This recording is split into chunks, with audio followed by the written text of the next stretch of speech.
Welcome to the Raised with Jesus podcast, the audio home for Resurrection Lutheran Church of Maumee, Ohio. You've got your daily Bible reading for November 13th, looking at the book of Romans, chapter 1. Today's Study Saturday is actually a replay from a few years ago when I interviewed Miss Sheryl Cowling from Wisconsin Lutheran Child and Family Services on the topic of grief and the Christian. Here goes. As we get started here, maybe you could tell us a little bit about yourself, where you currently serve, kind of how you got into the field, and what your credentials are. I'm sorry if I messed up on your title already. No, that's no problem. Well, I have been a licensed clinical social worker in the field for about 20 years now, and I've had the privilege of working for Wisconsin Lutheran Child and Family Service, Christian Family Solutions for well over a decade. And I love being able to incorporate really good, sound, clinical mental health practices into the counseling that I'm able to provide along with God's Word. It's wonderful to be able to start and end sessions together with a prayer and to incorporate Scripture in the healing process that takes place in the counseling office. I am also board certified as a professional Christian counselor, and I'm also board certified as an expert in traumatic stress. So work with a lot of individuals who've experienced something of a traumatic nature, and that's a pretty broad category. But I really became interested in the field probably back to childhood, just really had a love for children and adolescents, and that just kind of grew over time to the work I do now, where I get to talk with some pretty wonderful people, starting with kids all the way through older adults, about the challenges that they face in life. Wow, sounds like a very challenging but fulfilling field of service. It's highly rewarding, absolutely.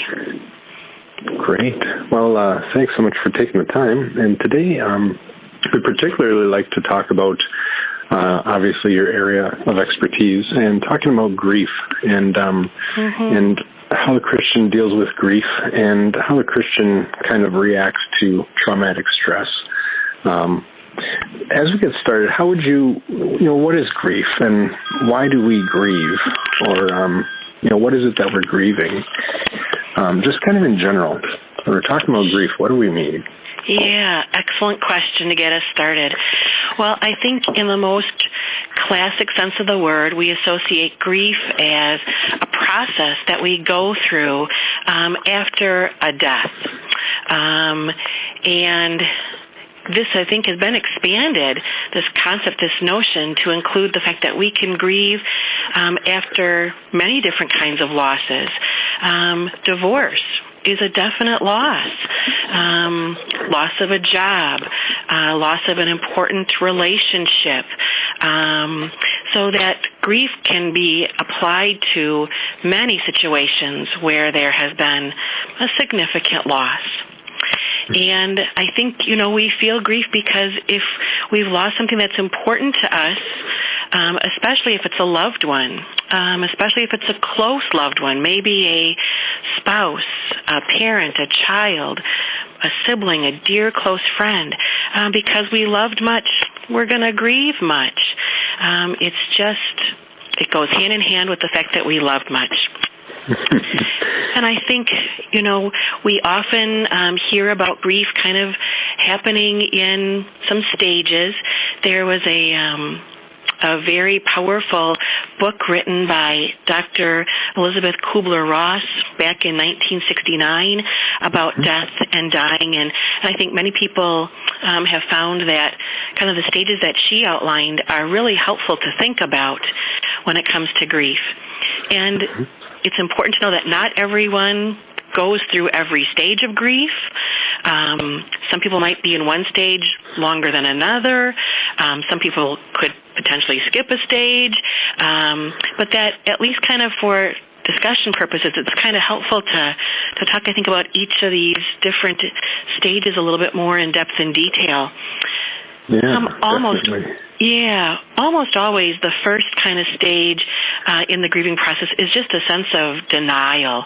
And I think as Christians, we can really view that as sort of God's gift to kind of help psychologically buffer us when we've been faced with a serious loss, that rather than experiencing the full emotional impact all at once, which could be incredibly overwhelming, but I think God in His goodness, since He's a patient and a gentle God, allows us to be able to deal with that full impact in bits and pieces over time. Okay, I've never thought of denial as a gracious gift of God, but I think when we're talking about grief, it certainly can be that just, especially if the loss, let's say if it's a death, is unexpected. Maybe there's been a car crash, for example, or some other kind of tragic, totally unexpected event that happens. For many people, I think it's just so shocking, and that it's, again, I think a gift to be able to slowly absorb the full meaning of that loss. So I think it's helpful just for surviving. It's helpful for coping, that we can deal with things in smaller bits. But often that denial and that kind of shock phase can be accompanied by sort of numbness, that you may talk to people who've experienced a dramatic loss and you might think that they would just be in tears all the time or unable to function, and they may kind of look like they're numb. They may say that they feel kind of numb, and that's not unusual at the very start. Yeah.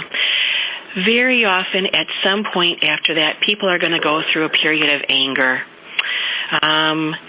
Anger at life, anger at themselves, anger even at, again, I'm talking about a death, the person who died, anger at God. There can be anger about the doctors and why couldn't they do more, just anger. And that can come out in a lot of different ways. Some people turn anger inward and they get depressed. They may kind of socially isolate. They may withdraw. Other people might express their anger in outward ways. You might have people who've never raised their voice start yelling and screaming, or things get thrown or things get broken because people are just really angry and might be having a hard time finding some positive ways to release that. I think the good news when it comes to anger is that often anger is kind of energizing, and it can help give us the energy that we need to pick up the pieces of a life that is changed, whether that's because we have to take on some new roles, whether that's because we need to plan a funeral, that anger can give us energy. Very often there is bargaining that takes place when someone has experienced a loss, or let's say that someone maybe has been given a terminal illness diagnosis, or a loved one has. Not unusual for people to tell me in the counseling office things like, I find myself saying things to God such as, "Dear God, if you'll just take me and let them live, I'll agree to that." Or, "Dear Lord, if I just promise to never do this again, or to always do this going forward, Lord, would you please heal this person? Would you please let them live? Would you give them one more week, one more month, one more year?" So bargaining, not necessarily rational or logical, often highly irrational or illogical, but yet something that's a very common experience for a lot of people. Often after that can come depression. And, the depression that is part of grief is not a mental illness. This is just understandable, and it's just normal. But gosh, it can feel awfully profound. I think many people say, I've never experienced anything like the depression that I experienced when I lost someone who was so dear to me. And maybe I just don't know that I've got the coping strategies to deal with this because I've never experienced this sort of deep kind of hurting. And so I think sometimes just letting people know that this is normal, and that you just need to give yourself permission to experience it. And then hopefully, the good news is that after a significant loss, after people have kind of worked through the anger and the sorrow and the bargaining, they'll come to a place of acceptance. And that doesn't mean that they're happy about the loss or glad about the loss or that it's okay or all right, but that they've kind of come to a place of healthy, positive adjustment. They've developed some sort of new sense of normal. Maybe they've developed some new relationships. Maybe they've developed some new skills to be able to cope. So those are kind of the stages that many people find themselves going through. Mm-hmm. And again, this is not a linear process. It's not like you finished denial on Wednesday, right? That was anger by Monday. It's not that simple. People can bounce from one emotion to another, from one phase to another, and back and forth. And that's not unusual either. So that's, to say you'd jump around into, well, not necessarily jumping, but that these are the characteristics of grief, and whenever they show up is okay. And if it happens to be, denial one day and anger the next and acceptance, and then you're back to anger or denial or one of the other ones, you're saying that that's not really unusual. That is not unusual. And, I think I talk with many people who say, well, I thought I was in the acceptance phase. I thought I worked through all those things, but yet today I found myself feeling so sad again. I just burst into tears. I saw something, I heard something, I read something, and it brought back this memory, and the next thing I know, the tears are just streaming down my face, and I completely was caught off guard. I didn't expect that. I thought I was done with this. That is not unusual either.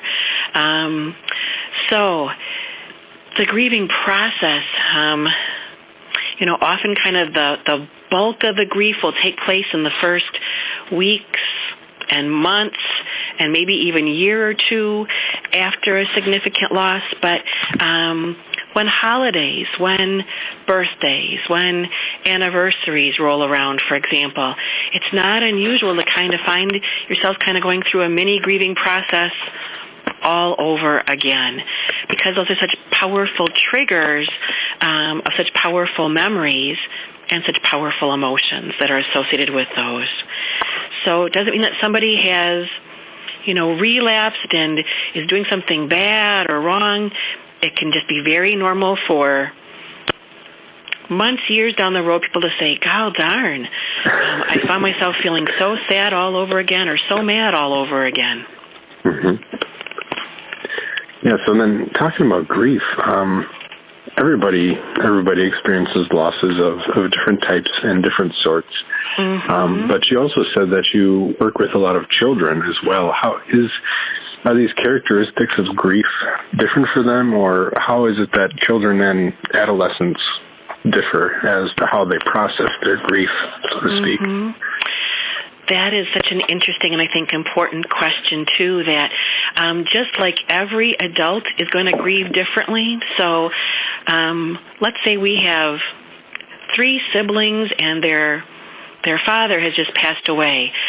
One might cry an ocean and another might not shed a tear, but they both feel that deep loss profoundly.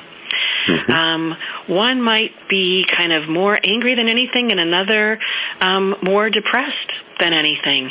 That, again, there's not a right way, there's not a wrong way to do this. This is a completely unique and individual thing.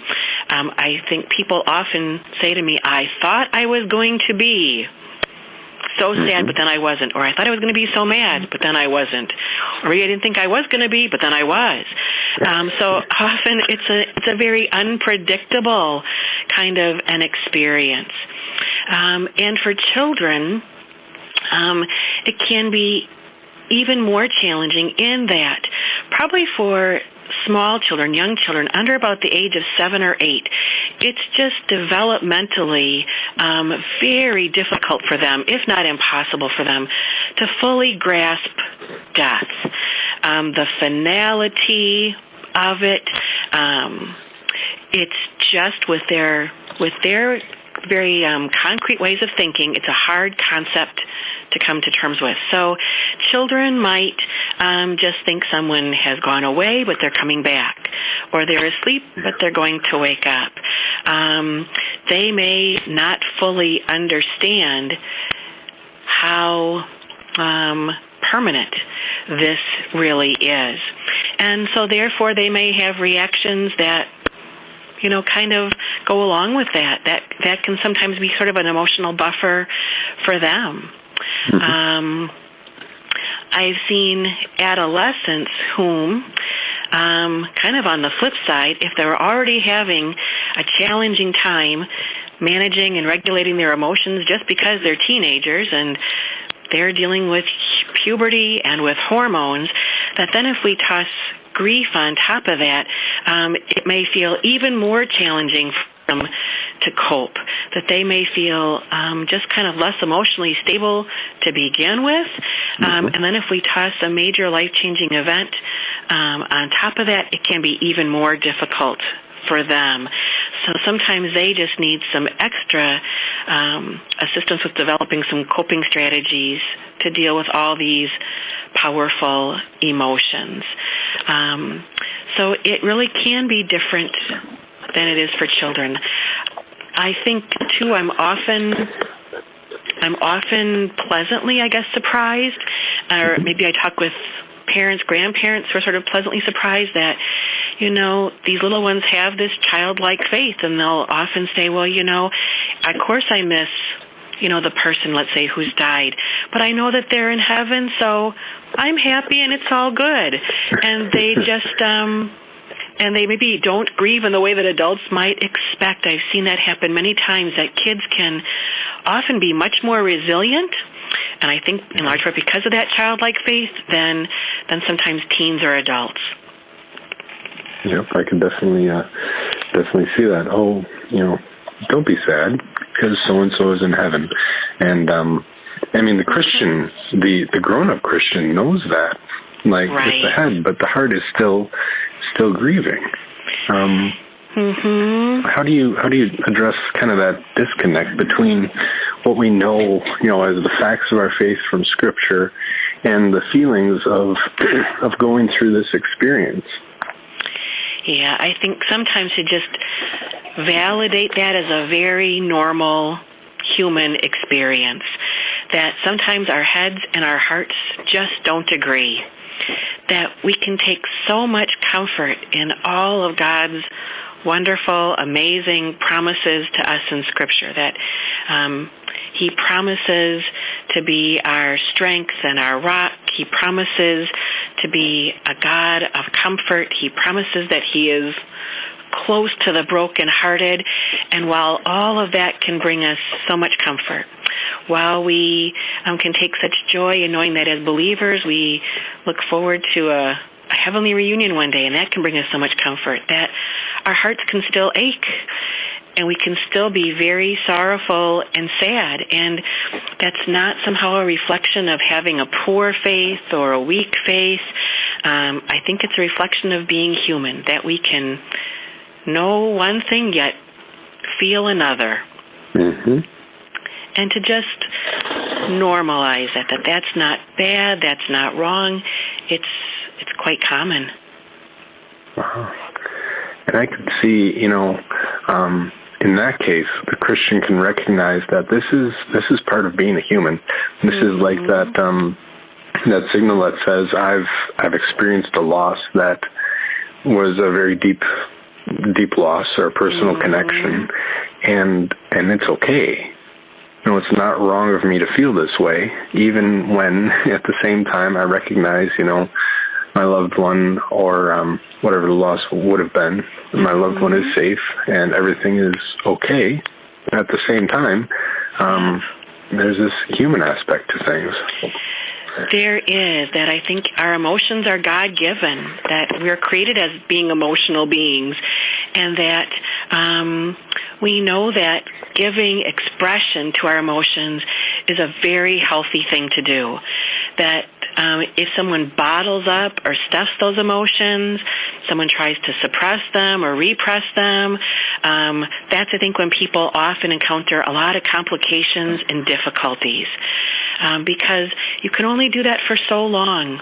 You can only stuff anger for so long before some relatively often minor irritation or annoyance happens, and then people just explode, leaving those around them thinking, what on earth just happened? Because all that you're aware of is, the little incident that just happened, but you're not aware of the 10 or the 20 or the 50 that came before it that led to this big explosion. Or people who think that somehow it's weak to cry or to shed a tear. I think, especially sometimes men may feel like that's not a manly thing to do. And I hope that we are coming to the point where we can all say that there's nothing weak or somehow unmanly about a guy shedding tears in sorrow and loss. I think it can be a sign of tremendous strength. Think of Jesus at the grave of Lazarus. Who's stronger than the Son of God? And he weeps. Yeah. Right. He weeps. Right. So we know that that expressing our emotions in healthy ways. So if that's sad, if that's depression, having a good cry. For some people, that's writing a letter. For some people, that's having a balloon release. For some people, that's placing flowers at a graveside. For some people, that's donating money to a charity that helps to find or fund new research to develop a cure for something. That there can be many positive ways to help someone express that sorrow. Sometimes it can be done through music. Sometimes it can be done through art. Sometimes it can be done through talking. But giving voice to that sorrow is going to be important. Letting the anger out in safe ways. Punching a pillow. Exercising. Talking again to someone. I've worked with a lot of kids who like to take out Play-Doh or sculpting clay and just mash it and mush it. That can be a safe way to get out anger. Kicking a soccer ball, hitting a tennis ball. There's a lot of different healthy, appropriate ways to let out anger, and that is a wise thing to do. Otherwise, again, when we start to stuff those emotions, it can often lead to complications, and it can lead even to things like physical ailments, headaches, stomach aches, GI issues, and even more serious conditions if this goes on for long enough, like heart disease or even things like cancer. So it's important to have the opportunity to express these emotions, to feel these emotions without feeling ashamed or embarrassed or guilty for having them. Wow. That has got to be just incredibly freeing for somebody to hear. I think for many clients it really is. That you mean I'm not being a bad Christian if I'm angry? No. Even if I'm angry at God? No, I think God knows, and I think God can handle it. He understands. He understands. And so I think to say, in prayer, dear Lord, please help me, help me, help me.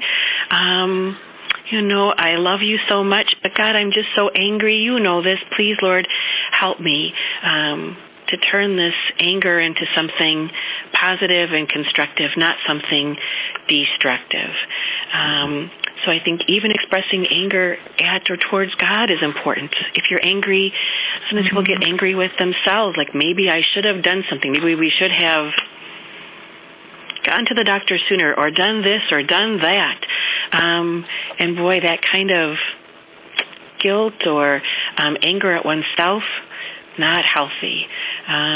Or being angry with others and refusing to forgive if there's any sense about if only someone else had done this or that, maybe we wouldn't be in this position.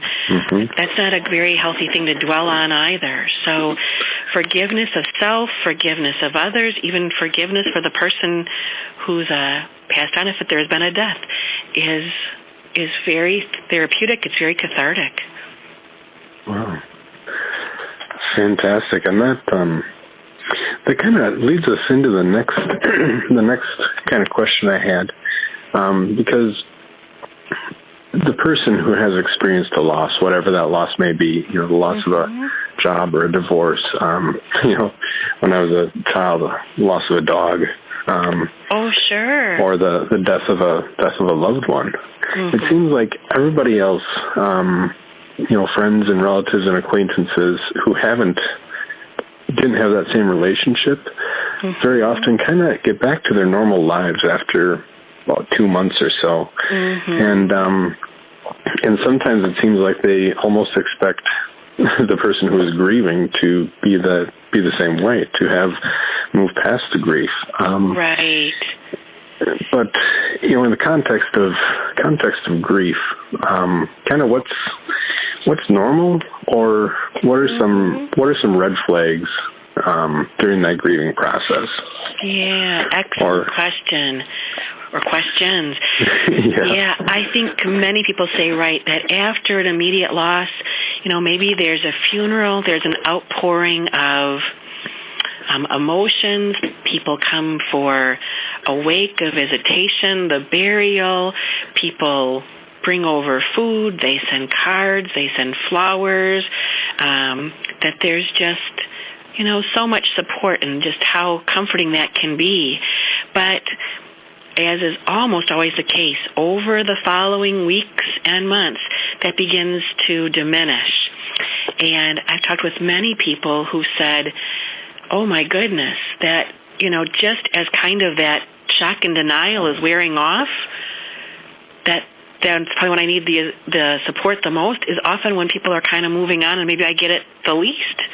And it's not that people are necessarily unkind or unloving or uncaring, but their lives are moving on. But gosh, mine kind of feels like it's not. And so just, I think, encouraging people to know that there is no deadline. You do not have to be done grieving 2 months from now if the loss happens today. There is no rush on this process. On the other hand, we don't want to have this take too long, and I can talk about that in a moment as well, that if someone's still grieving, a decade later, well, now maybe we need to offer them some assistance to kind of help them to move on too. But I think for many people, especially if it's been a significant loss, let's say the loss of a spouse, you've been married for 20, 30, 40, 50 years, you are not, in all likelihood, going to move on from that in a month or two.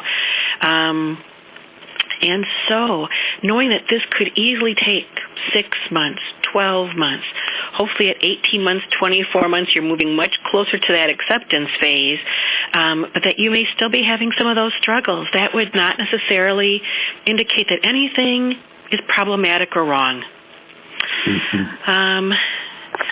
Having said that, I think maybe we've all known sometimes where you see, let's say someone loses a spouse and just within a matter of a few months, they're getting remarried to someone that they just recently met. And you think, oh, my goodness.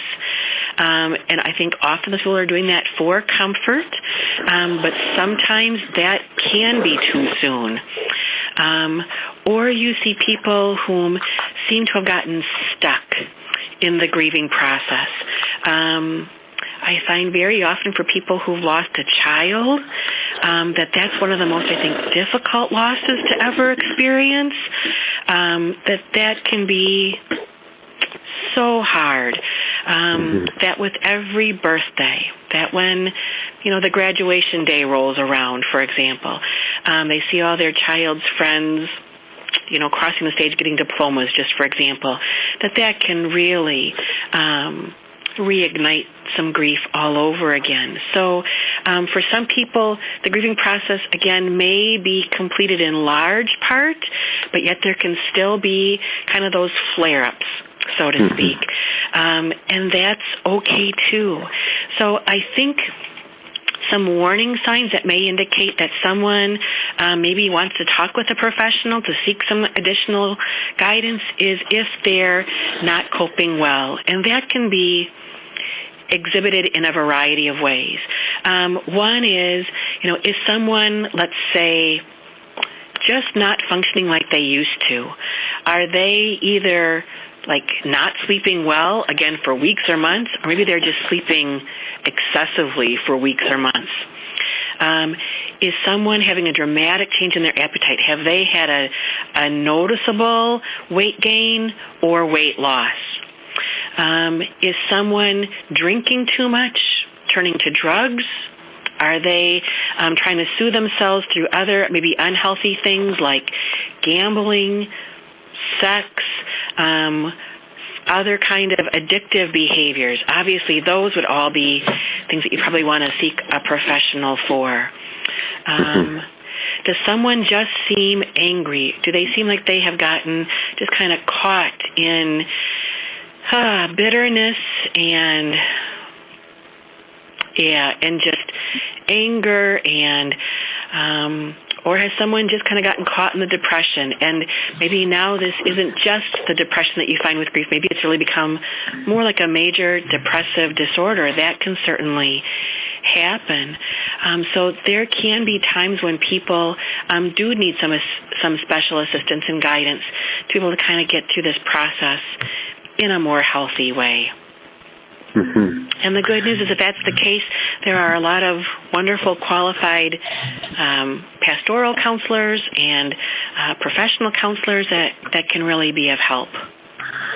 Yeah, and I'm glad you mentioned that, because just last year, Pastor Maddock had come to our congregation here in Fairmont and presented a little bit about the MAP program, the Member Assistance Program.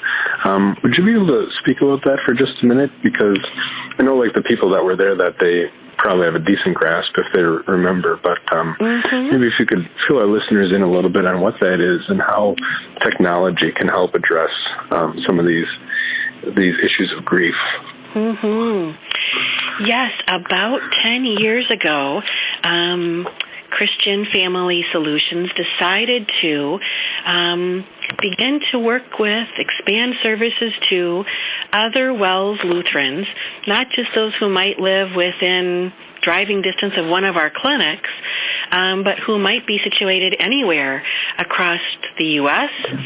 Or really anywhere across the globe through our Member Assistance Program, which basically gives WELS churches and schools the opportunity to contract with our organization, so that if a member of the congregation or if a student at one of the schools is identified as being in need of some professional counseling, that we can facilitate that. And it can be such a simple process and also such a powerful one, where basically one of our Christian counselors can be at any of our offices, sitting in front of, let's say, our computer, our laptop that has a webcam. And a client can go to our website and with just a matter of just a few clicks on that web page, get connected to a counselor with a highly secure webcam video connection. It's sort of like an extra secure version of Skype, for example. Okay. And so it's very confidential. People can feel very safe that their privacy and confidentiality is being highly guarded. And so we can sit and talk over many miles. And what we are finding is that, especially for younger adults and for adolescents, sometimes they actually prefer this method of counseling versus driving into the clinic. And even some older adults like it. And especially if someone lives far away from a clinic, this can really be a tremendous blessing to know that I may not have to go any farther than my living room, my dining room, the bedroom, the basement, in order to get hooked up with somebody who's really competent. And one of the other nice things is that we have a variety of specialists here at our agency. So as I mentioned, I tend to specialize in trauma, but we have people who specialize in women's issues, marriage, addictions, anxiety, PTSD in veterans, and the list kind of goes on and on. So you might live, let's say, close to a clinic, but maybe there's not a clinician who has a specialty in the area that you or your loved one needs. Well, we can often help to provide that with tremendous ease. So this has been a wonderful program, and it has grown very, very quickly, and it has now we've been able to reach out to WELS Christians, again, across the country and across the globe. So what a blessing this technology has been to us. That's fantastic. Yeah. I suppose that would be one of the ways that a Christian congregation can help support people who are grieving, who have experienced a loss. That's one thing that our congregation has done. We had signed up for like a 10-pack of counseling sessions, and then we can offer those free of charge. Yes. And that's been a tremendous blessing for us as well. Well, thank you for mentioning that piece, that it's the church or it's the school that signs that contract. And then it's a free service to that student or that congregation member. And so many clients have said, this is just amazing that my church or that my child's school would demonstrate their Christian love to us in this way, that they would sort of put money behind their words, that these aren't just hollow words, but they're actually making this available to me, that this is just a godsend, because maybe I've been struggling with this on my own, or I didn't know where to go. We certainly had clients who said, I've tried other counselors in the past, but maybe they weren't Christian, and I really want that Christian counseling aspect of things. And so we've received wonderful feedback from clients about the benefits of this program. Yeah, so then there's no question, will my insurance cover this, or do I have the funds because I haven't met my deductible yet? Well, put all that off the table. Do you need to speak with somebody? Then we'll provide that for you. Exactly. Yeah, so this program just continues to grow by leaps and bounds. Oh, that's fantastic. And then, speaking about a family of Christians, how else? What are some things that you've seen or heard, perhaps, that Christian congregations can do to help support people who have experienced a loss? Not just in the first month or two, but over time as well, if there's anything that comes to mind. Yeah, I think many congregations have developed support groups. So if there's been a loss, they say, let's have a meeting once a month, and we will maybe ask pastor to come and lead a devotion, and then we can kind of talk amongst ourselves about what I have found has been helpful to me, what scripture passages really touched my heart, what coping mechanisms and strategies I found beneficial or I found weren't, and to just be able to draw strength from knowing that I'm not alone, that there are other people who understand. The power of a group is an amazing thing. So I think considering starting a support group, I know of other congregations, or maybe just one or two or three or just a handful of people who really kind of have a heart for reaching out to those who are hurting emotionally, have simply volunteered to say, you know what, I would be glad to make a follow-up phone call. Maybe once a week, maybe every other week, once a month as time goes on, just to kind of touch base with that person so that we don't have this phenomenon where there's this tremendous support for the first week, the first month or two, and then someone starts to feel very lonely and isolated. Let's continue to offer that support on an ongoing, regular basis.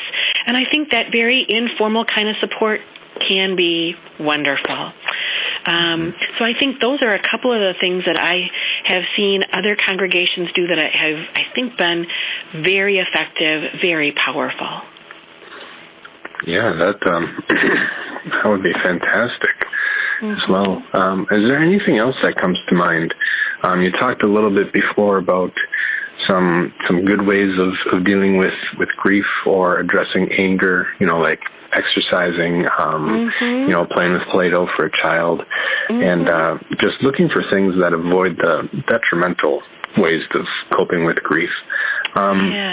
Anything else that you could think of to help deal with grief and its pain in a healthy fashion, or some of the resources that might be available in that regard? Sure.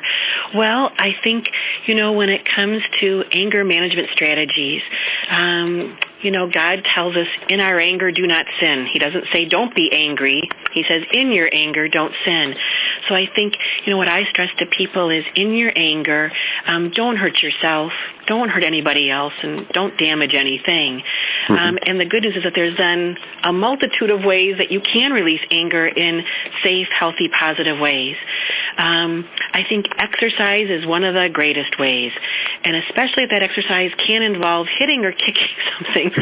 Many people say it is so beneficial. I go to the batting cages and I pick up that baseball bat and I hit that ball as hard as I can, and I walk out of there feeling better. I just had a mother and daughter in my office just yesterday who said, we played racquetball.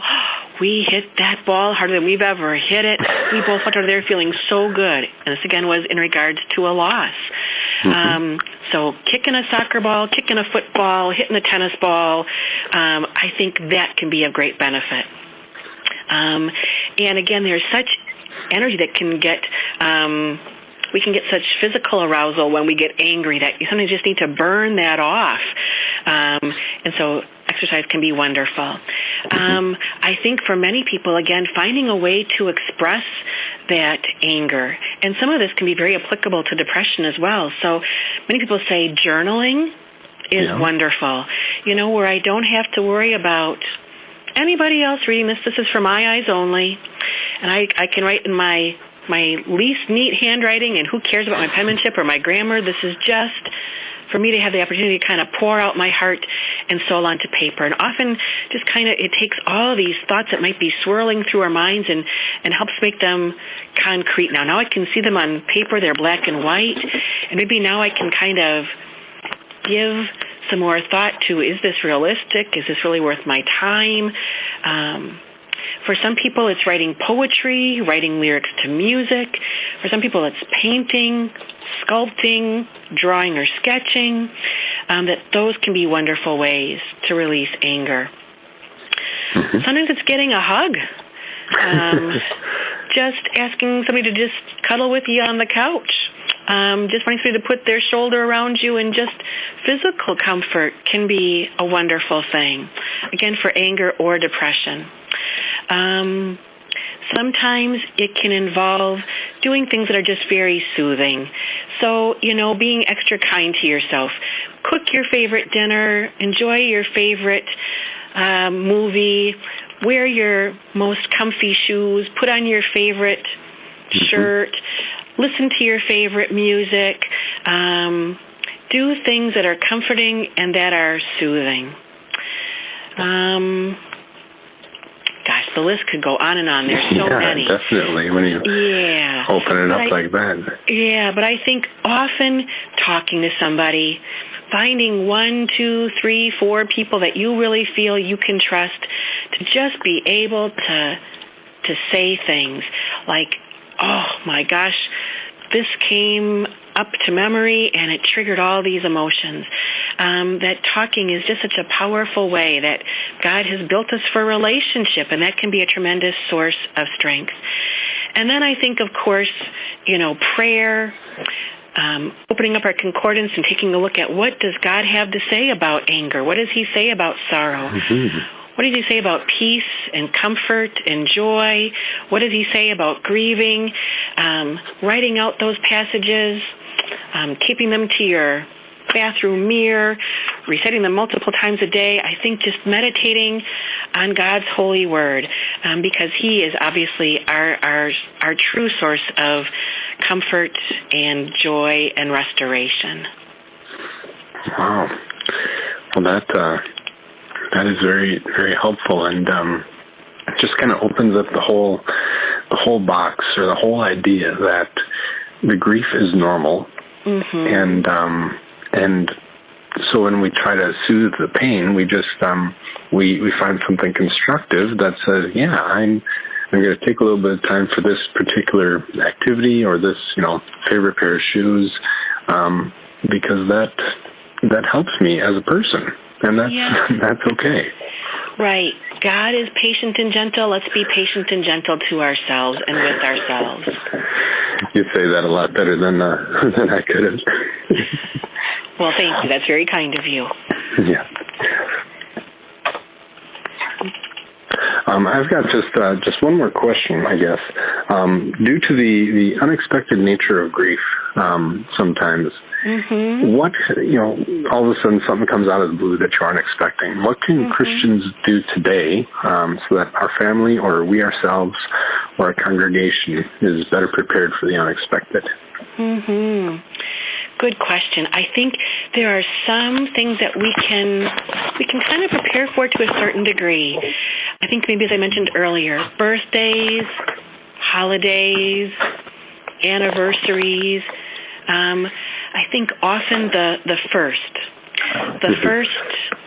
holiday after a loss, the first anniversary after a loss, often those firsts can be the most challenging to get through. Often the second's a little bit easier, the third a little bit easier still, and so on. So sometimes thinking in advance about what do we want to do. So if there's been a death, let's say, and then, well, Easter is just days away. Let's say we're all gathering for Easter, but we're going to be short one very precious soul who's not going to be with us in person. What do we want to do? Do we want to still set his or her place at the table? Do we want to say a special prayer, thanking God for all the wonderful memories that we have? Do we want to go around the table and everybody share a favorite memory? Do we want to gather a special offering that we send either to church or to the charity of that person's choice as a way to honor them? What do we want to do? So sometimes we can kind of plan for that. Do we still want to make a birthday cake when their birthday rolls around? Do we still want to sing happy birthday even if we're crying while we're singing it? So some of those things we can kind of have some discussions and think about what would help to make this easier. And I might note that often what people tell me is that the anticipation of those holidays or those events is more stressful than the actual event itself. That's kind of the good news. But then there are going to be those times when, gol darn, some sappy commercial comes on TV or some song comes on the radio, and oh, goodness. And suddenly this flood of emotions comes over you. And there was no preparing for that. It just happened out of the clear blue. I think then, once again, to let yourself just have those emotions, to just say, wow, even these weeks, months, maybe years later, isn't it amazing that I had such love for this individual that even after all this time, just one image, one smell, one word, one song can take me back so quickly, so intensely. And again, recognize that can be very normal, and just be very gentle with yourself. Yeah, it's going to happen. It will. Yeah, that's part of life in this world. It is indeed. All right. Well, thank you so much for your time.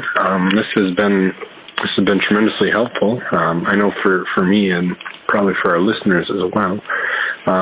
Just one more question as we're kind of wrapping up, and this one is pretty wide open.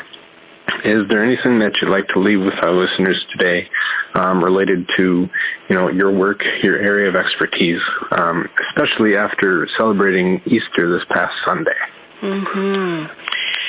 Yeah, I think just to be reminded that as Christians, God has amazing plans for us, does He not? and that while things can seem awfully sorrowful and bleak on Good Friday, boy, they can be so amazing on come Easter Sunday.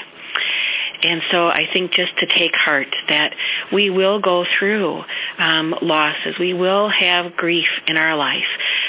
But God, who is an amazing restorer and an amazing healer, who promises to work all things out for the good of those who love Him, when we put our trust in Him, can take that sorrow and can turn it into something actually kind of beautiful and very special. Mm-hmm. Great. Well, thank you again for your time and for sharing a little bit of your expertise and experience with us. And we really appreciate it. Thank you so much for the opportunity. It's been a pleasure. So if somebody wants to get in contact with you or with Christian Family Solutions, where would they look? Yeah, they can go to christianfamilysolutions.org. If you just put that into a search engine, we should pop up immediately. Or we have a toll-free number, which is 1-800-438-1772. So people can also give a call, and any of the staff would be happy to assist. Thanks so much, and have a wonderful day. Thank you. Same to you, Pastor. Jerusalem the golden. Thanks for listening to Green Pastures with Jesus, the audio home of Shepherd of the Lakes Lutheran Church of Fairmont, Minnesota. If you like what you just heard, we hope you'll pass along our website, www.shepherdofthelakes.net. Pass that along to your friends and colleagues. Be sure to check out our archives section at our website for previous podcasts. You can find us 9:30 a.m. Sunday mornings at 323 East 1st Street in Fairmont, just up the hill from Richard's Towing. Any questions, contact me, Pastor Hagen, 507-236-9572. God bless your day. What bliss beyond compare.